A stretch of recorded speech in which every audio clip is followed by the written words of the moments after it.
Very good morning to all, very good afternoon, very good evening and very good night. In this lecture we will discuss torque on current loop. तर पहा, ही एक wire आहे, wire carrying current I. जर ही wire आपण एका magnetic फील्डमध्ये ठेवली तर या वायरवर म्हणजेच या कंडक्टरवर फोर्स एक्झर्ट होतो. त्या फोर्सचं नाव आहे मॅग्नेटिक फोर्स. सर्वांना माहीत असेल, मॅग्नेटिक फोर्स या वायरवर एक्झर्ट होतो आणि तो किती असतो? Fm is equal to q v bar cross B bar, that is q v B sine theta. Equation number 1. त्यानंतर Fm is equal to, this force is also given by this equation, that is Fm is equal to current into L bar into B bar, where I is current through this conductor, L length of this wire, B strength of magnetic field, इथे असणार magnetic field त्याची strength. तर याला आपण असं लिहू शकतो I L B sine theta. By using this equation we can find the force exerted on this wire. म्हणजे जर एखादी वायर असेल, त्या वायरमधून करंट फ्लो होत असेल, तर ती वायर जेव्हा आपण या मॅग्नेटिक फील्डमध्ये ठेवू त्यावेळेस या वायरवर फोर्स एक्झर्ट होतो. त्या फोर्सचं नाव असेल magnetic force, that is Fm, and this force is given by this 2 equations. तर पहा, आपल्याला आज या लेक्चरमध्ये डिस्कस करायचं आहे ते टॉर्क ऑन करंट लूप. इथे आहे आपल्याकडे करंट कॅरिंग वायर, आपल्याला पाहिजे करंट लूप. करंट लूप म्हणजे काय? तर पहा, लूप सर्वांनाच समजतो. हा असेल आपला loop. A B C D याच्यातून फ्लो होणारा करंट आय. इथे पण तोच करंट असेल, इथे पण करंट आय, इथे पण करंट आय.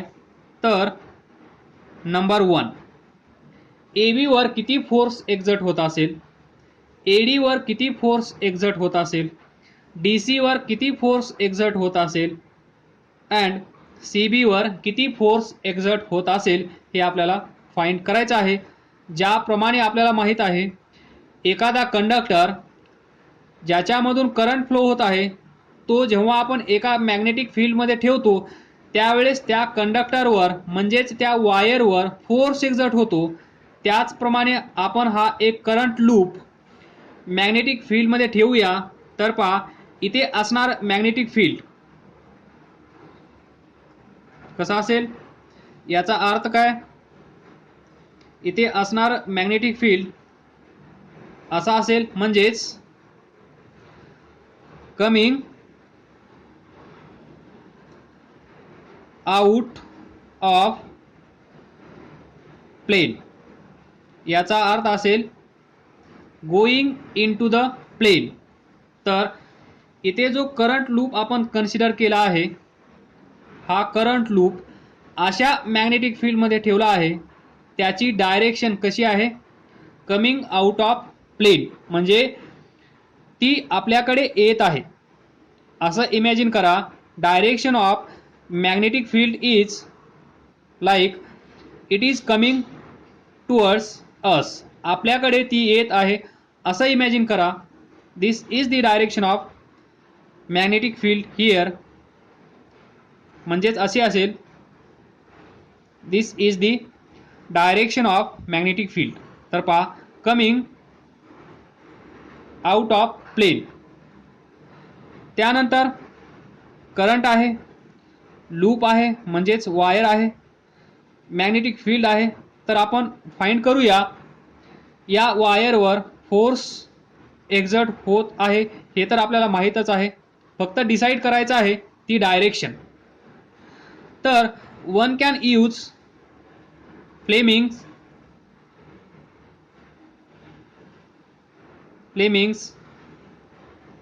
लेफ्ट hand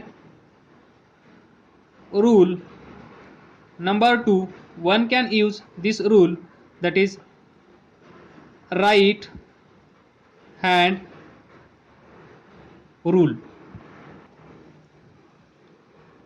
तर एडीवर फोर्स कोणत्या डायरेक्शनमध्ये एक्झर्ट होत आहे हे मी सांगतो, त्यानंतर तुम्ही ए बी, बी सी आणि सी डीवर कोणत्या डायरेक्शनमध्ये एक्झर्ट होतो हे तुम्ही by using right hand rule determine करू शकता. तर पहा, ज्या डायरेक्शनमध्ये करंट फ्लो होत आहे त्या डायरेक्शनमध्ये आपल्याला ठेवायचं आहे thumb, that is direction of positive charge. त्यानंतर ज्या डायरेक्शनमध्ये आहे मॅग्नेटिक फील्ड त्या डायरेक्शनमध्ये ठेवायचे आहेत ही 1 2 3 4 फिंगर्स. तर पहा, direction of magnetic field is coming out of plane, म्हणजेच ही 4 फिंगर्स कुठे असली पाहिजे आपल्याकडे या प्रकारे. त्यानंतर पहा, डायरेक्शन ऑफ करंट त्या डायरेक्शनमध्ये असला पाहिजे हा थंब, बरोबर. तर पहा, थंबची डायरेक्शन इकडेच आहे. त्यानंतर डायरेक्शन ऑफ 4 फिंगर्स असे असली पाहिजे दिस.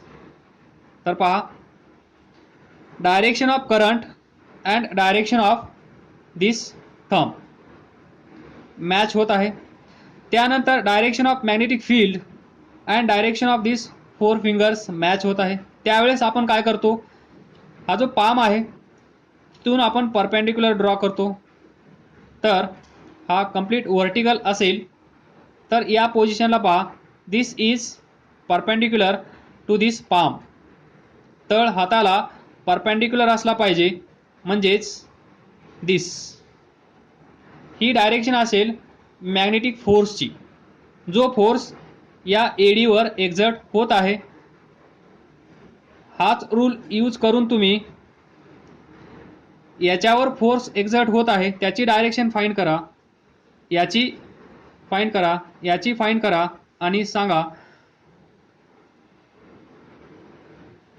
तर इथे असेल दिस इज एफ एम, इथे असेल अशी डायरेक्शन, इथे असेल अशी डायरेक्शन, इथे असेल अशी डायरेक्शन. तर इथे पहा, हे फोर्स नेहमी सेंटरला एक्झर्ट होतात. इथे सेंटर दिस, हा फोर्स इथे असेल, हा फोर्स इथे असेल, हा फोर्स इथे असेल, हा फोर्स इथे असेल. तर हा फोर्स जेवढा आहे तेवढाच हा फोर्स असेल, जेवढा हा फोर्स आहे तेवढाच फोर्स हा असेल, कारण दिस लेंथ सेम आहे, दिस लेंथ सेम आहे, म्हणजेच यल सेम आहे. तर पहा, याला आपण कन्सिडर करूया F1, याला F2, याला F3, याला F4. तर पहा, A B, B C, C D and D A याच्यातून जाणारा करंट आय आहे प्रत्येक वेळेस, म्हणजे आय सेम आहे. त्यानंतर opposite sides A D and B C याची आणि याची लेंथ सेम असली पाहिजे, बरोबर. म्हणजेच याच्यावर एक्झर्ट होणारा फोर्स मॅग्नेटिक फील्ड तर A B, B C, C D आणि डी ए साठी सेम असेल, म्हणजे लेंथ ही लेंथ सेम आहे. इथे असणार मॅग्नेटिक फील्ड सेम आहे, याच्यातून जाणारा करंट सेम आहे. तर F1 is equal to F3 असला पाहिजे, बरोबर. त्याचप्रमाणे F2 is equal to F4 असला पाहिजे. This length and this length A B is equal to D C. इथे A D is equal to B C. म्हणजेच पहा, करंट सेम आहे, लेंथ सेम आहे, मॅग्नेटिक फील्ड सेम आहे, तर F M पण कसा असला पाहिजे, सेम. तर इथे पहा. आणि नेक्स्ट पॉइंट ऑफ अप्लिकेशन किंवा हे अगोदर समजून घ्या. हा फोर्स सेम आहे, म्हणजेच F1 and F3 are equal but they are opposite in directions. F2 is equal to F4. F2 आणि F4 सेम आहे, पण यांची पण डायरेक्शन पहा ऑपोजिट आहे. म्हणजेच ही एक बॉडी आहे असं कन्सिडर करा. या बॉडीवर या साईडने 5 न्यूटन फोर्स एक्झर्ट होत आहे, या साईडने 5 न्यूटन फोर्स एक्झर्ट होत आहे. तर net displacement of this body किती असेल, 0. 5 न्यूटन या साईडला, 5 न्यूटन या साईडला, म्हणजे ही बॉडी डिस्प्लेस होणार नाही. यालाच आपण काय म्हणतो, net force on this body is 0. 5 newton equal in magnitude but opposite in direction. तर तेच लॉजिक इथे आहे. F M that is F2 A B वरचा या डायरेक्शनमध्ये आहे, डी सी वरचा या डायरेक्शनमध्ये आहे. मॅग्निट्यूड सेम आहे. मॅग्निट्यूड सेम आहे हे आपल्याला कुठून दिसत आहे, from this formula ILV sine theta. इथून आपण सांगू शकतो की F1 and F3 are equal but in opposite directions. F2 and F4 are equal but in opposite directions. म्हणजेच ही सिच्युएशन इथे क्रिएट होत आहे. तर मग हा जो करंट लूप आहे, या करंट लूपवर एक्झर्ट होणारा नेट फोर्स किती असेल, net force on this current loop किती असेल, करंट लूप किती असला पाहिजे, भोपळा, दॅट इज इक्वल टू 0. तर तुम्हाला माहित आहे आपण टॉर्क कसा फाइंड करतो. ही लेंथ असेल, इथे फोर्स F एक्झर्ट होत असेल,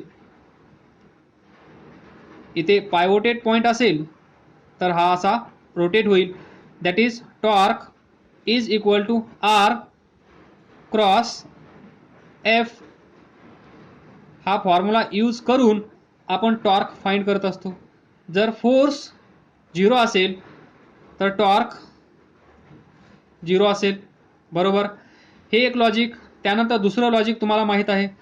जर हा फोर्स, इथे पहा, टॉर्क आपण फाइंड करत असताना हा फोर्स नेहमी कोणता कन्सिडर करतो, परपेंडिक्युलर.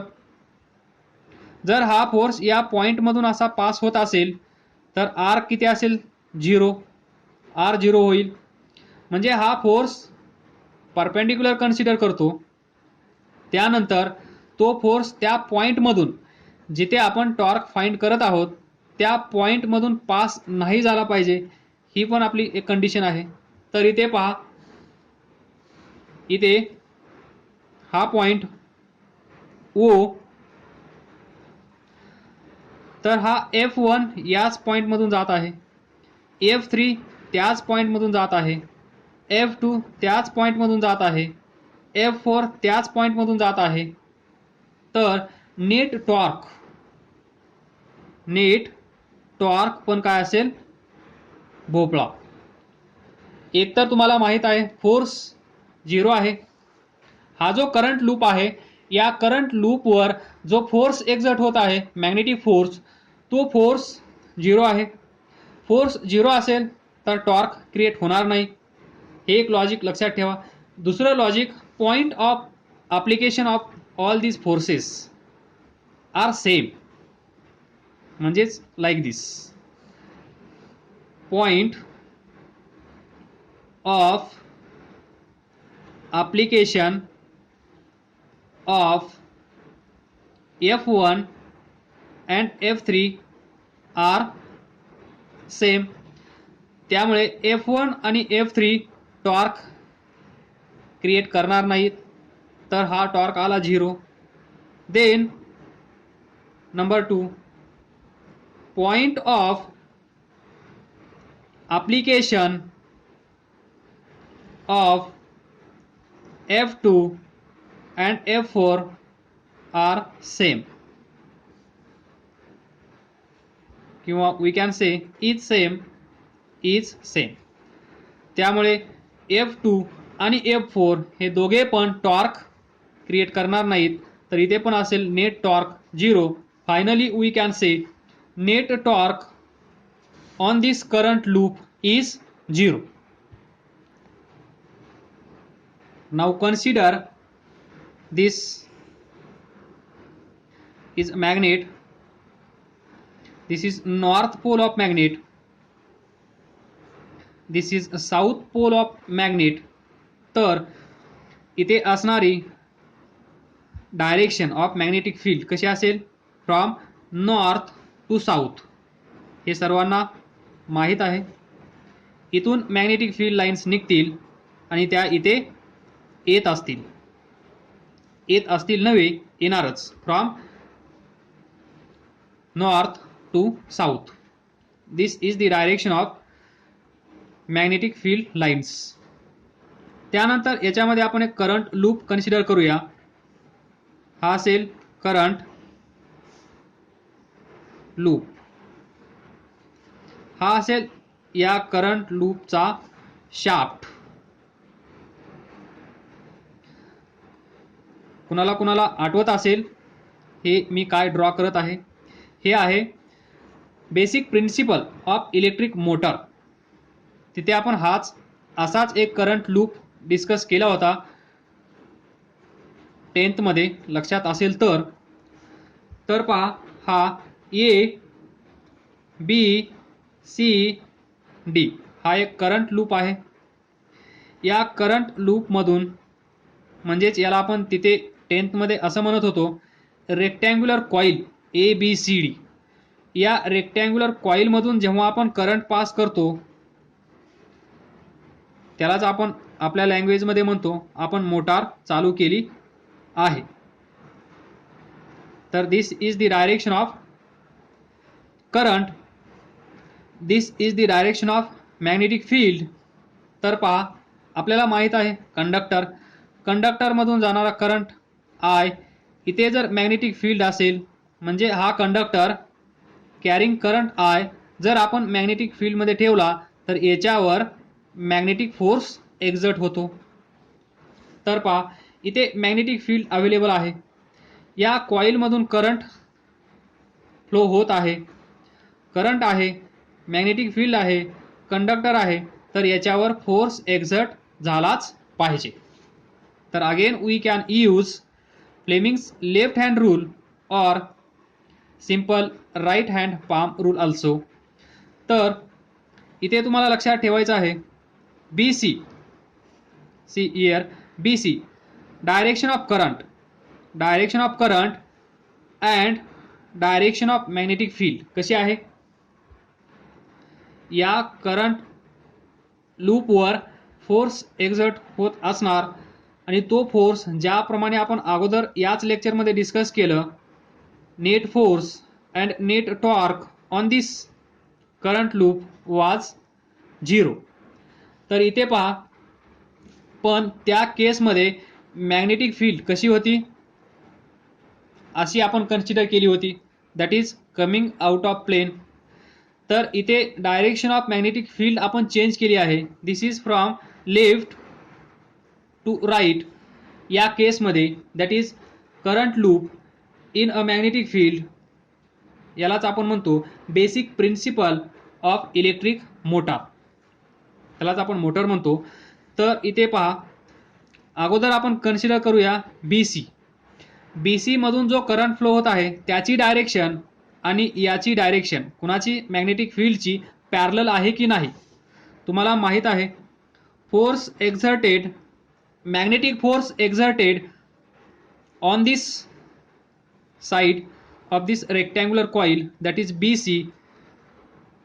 आपण असं लिहू शकतो B C is given by त्याच्यातून जाणारा करंट त्याची लेंथ, तिथे अवेलेबल असणार magnetic field that is strength of magnetic field into sine theta. इथे लिहून ठेवा F M is equal to current L bar cross B bar. तर पहा या केसमध्ये म्हणजेच बी सीच्या केसमध्ये direction of current and direction of magnetic field, direction of magnetic field अशी आहे, डायरेक्शन ऑफ करंट अशी आहे. तर या दोघांमध्ये अँगल किती आहे 180. या पोझिशनचा विचार करा तर साइन 180 किती असेल 0. So F B C is equal to 0.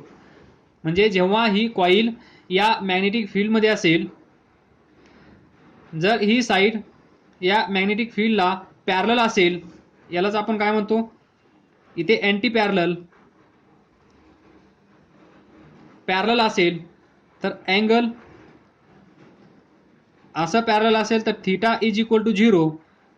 Anti parallel असेल तर थीटा इज इक्वल टू 180. या दोनही केसमध्ये sine 0 0, sine 180 0.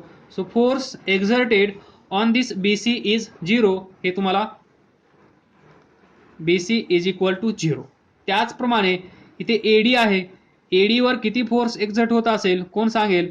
F A D is equal to 0 कारण बी सीला एडी पॅरलल आहे. त्यानंतर F A D is equal to 0 equation 1 equation 2. त्यानंतर कन्सिडर करा दिस बी ए. तर B A force that is magnetic force is equal to F B A is equal to त्याच्यातून जाणारा current, त्याची length L, तिथे available असणार magnetic field that is strength of magnetic field and this sine theta. तर theta is angle between, इथे पहा L and B, L आणि बी मधला अँगल साइन थीटा हा असतो, हे तुम्हाला माहीत आहे. तर पहा बाय युजिंग रूल करंटची डायरेक्शन कशी आहे या डायरेक्शनमध्ये. त्यानंतर इथे पहा करंट हा ओरिजिनली हात असा असेल. डायरेक्शन ऑफ करंट म्हणजेच डायरेक्शन ऑफ थंब काय करावं लागेल, या डायरेक्शनमध्ये मूव्ह करावं लागेल. हा हात पहा इथे डायरेक्शन ऑफ करंट या डायरेक्शनमध्ये आहे.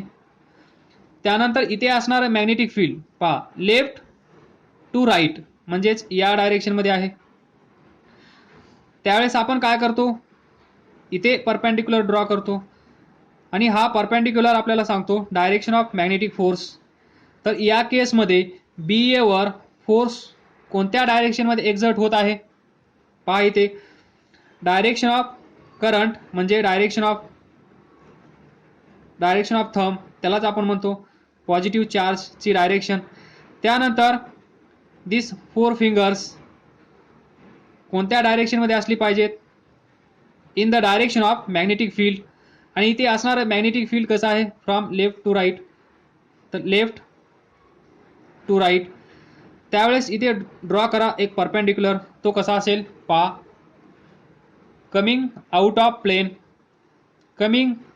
प्लेन म्हणजेच या डायरेक्शनमध्ये इथे फोर्स एक्झर्ट होत असेल याच्यावर वरच्या डायरेक्शनमध्ये हा एफ एम म्हणजे ए बीला हा फोर्स वर घेऊन येत असेल. इथे असेल शाफ्ट, इथे असेल स्पिंडल.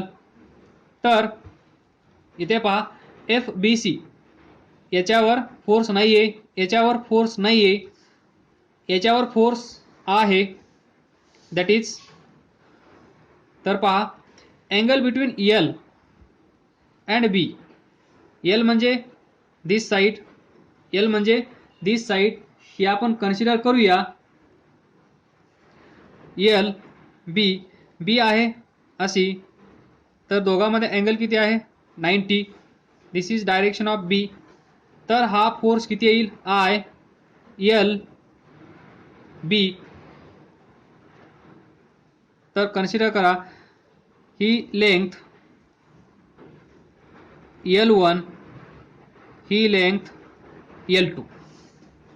L2 वर फोर्स 0 आहे, L1 वर फोर्स मॅक्सिमम आहे. ILB equation number 3. Here theta is equal to 90. त्यानंतर FM is equal to F DC this. याच्यावर कोणत्या डायरेक्शनमध्ये फोर्स एक्झर्ट होत असेल तर पहा, direction of magnetic field same आहे, म्हणजे ही 4 फिंगर्स याच डायरेक्शनमध्ये असली पाहिजेत. त्यानंतर डायरेक्शन ऑफ करंट रिव्हर्स झाली आहे. रिव्हर्स झाली आहे म्हणजे हा हात आपल्याला काय करावा लागेल, टोटली 180 डिग्रीमधून असा फिरवावा लागेल, बरोबर, टोटली असा. म्हणजेच जी आपण इथे परपेंडिक्युलर ड्रॉ करणार ती काय होईल, going into the plane असे असेल. हा हात असा असेल. तर या केसमध्ये आपण परपेंडिक्युलर ड्रॉ कशी ड्रॉ केली, जी आपल्याकडे येत आहे असं वाटलं, पण ज्यावेळेस हा थंब आपल्याला या डायरेक्शनमध्ये करायचा आहे, in the direction of current for DC, तर DC साठी पहा, हा हात आपल्याला कंप्लीट 180 मधून रोटेट करावा लागेल, म्हणजे थंब या डायरेक्शनमध्ये जाईल, बरोबर, या डायरेक्शनमध्ये. आलं लक्षात. म्हणजेच इथे जो आपण परपेंडिक्युलर ड्रॉ करणार तो कुठे जाईल पहा, हा हात पूर्ण, जो हात असा होता, या हातामध्ये जर आपण परपेंडिक्युलर ड्रॉ केली तर ती असेल अशी. जर हा हात आपण 180 मधून रोटेट केला असा तर पहा पेनची direction that is going into the plane. म्हणजेच याच्यावर जो फोर्स एक्झर्ट होणार आहे, तुम्ही इमॅजिन करा, तुम्हाला पण समजून जाईल. हा right hand palm rule use करा. तर इथे असेल डायरेक्शन डाऊनवर्ड, म्हणजेच ही कॉईल, म्हणजे ही कॉईल आहे असं कन्सिडर करा. तर याच्यावर this is direction of current, this is direction of current. तर या साईडवर फोर्स अपवर्ड आहे, या साईडवर फोर्स डाऊनवर्ड आहे. तर ही कॉईल अशी रोटेट होईल की नाही या डायरेक्शनमध्ये, पहा ही कॉईल अशी रोटेट होईल. येते लक्षात सर्वांच्या.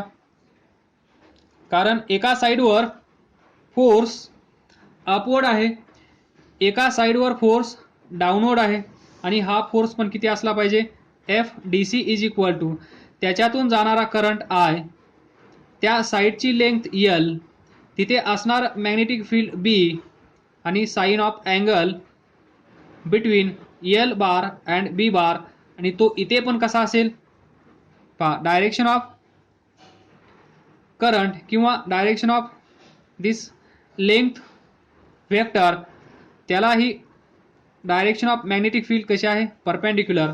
तर इथे पण आपण पुट करू शकतो ILB sign 90.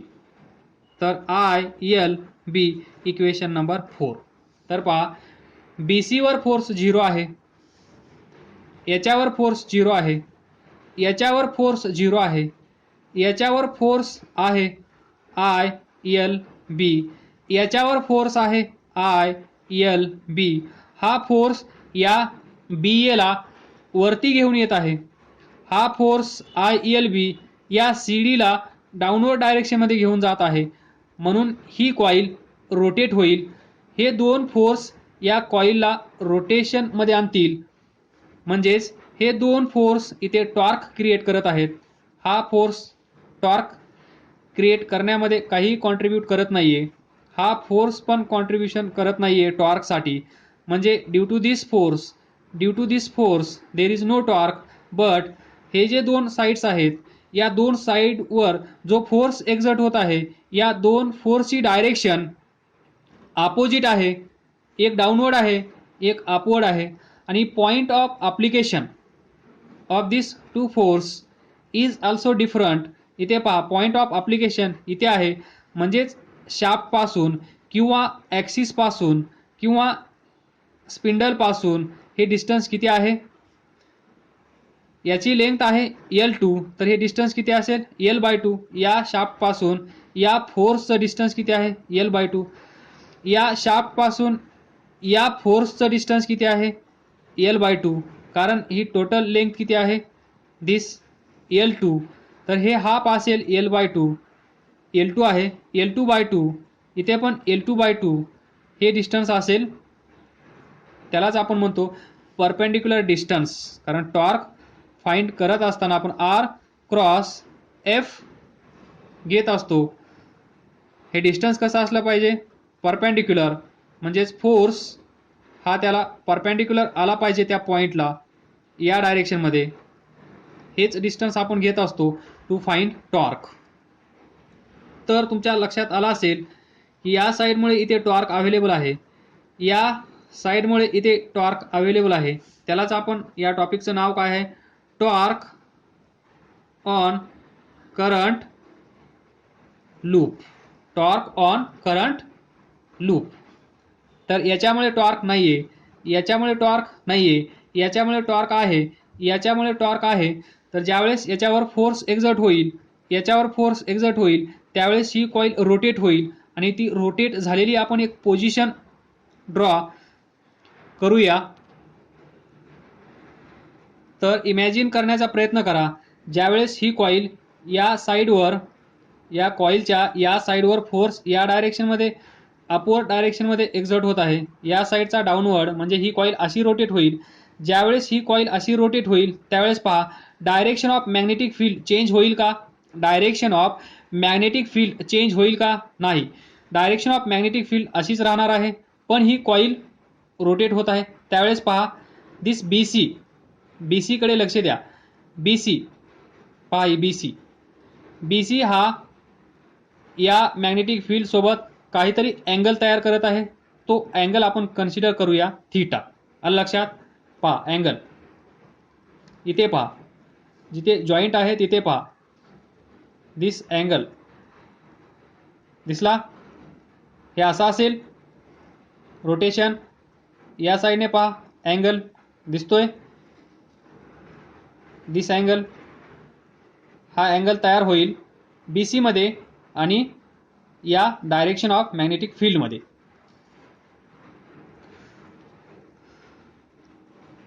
We will continue in next lecture.